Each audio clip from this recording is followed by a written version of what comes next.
I'm Brandon Mays. I'm the Director of Brewing and Quality at Pittsburgh Brewing, and I'm here today to talk to you about the concept behind the mystery beer, talk a little bit about the liquid inside that many of you have had a chance to try and taken your guess as to what it is. The idea, we found a bunch of old plates. We saw this one that just was generic and said beer, and we're like, how cool is that?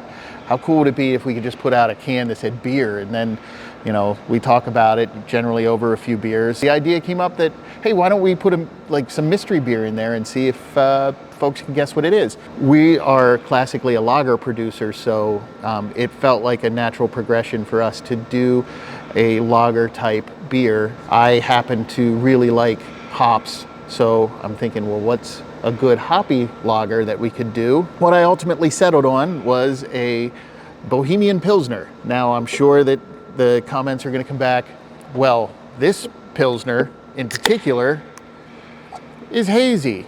Well, that's because I didn't filter it, but you are correct in that the style guideline has Bohemian Pilsner as the original clear beer.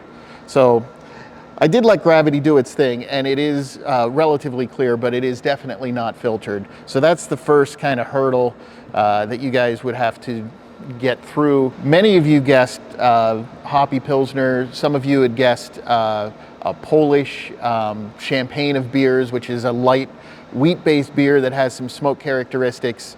The ingredients in the Bohemian Pilsner are very authentic. Weyermann floor malted Bohemian Pilsner malt and a little bit of Weyermann floor malted Cara Bohemian, which adds a little bit of color, maybe a slight bit of smokiness, because there is a slight smoky character, but a lot of that comes from the Saaz hops, which are very traditional in Bohemian Pilsners. This is right in line with the style guidelines with about 35 bitterness units.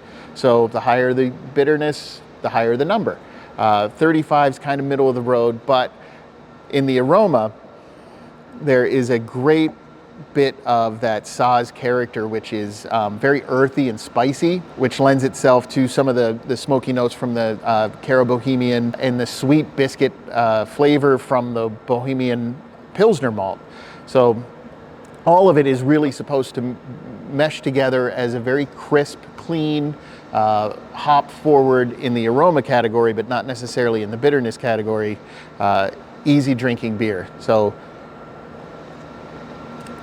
carbonation is on the higher side. The first thing that you get hit with is the malt character. It's very big and bold, but it's balanced, and that quickly fades with the spicy, earthy hop character in the background.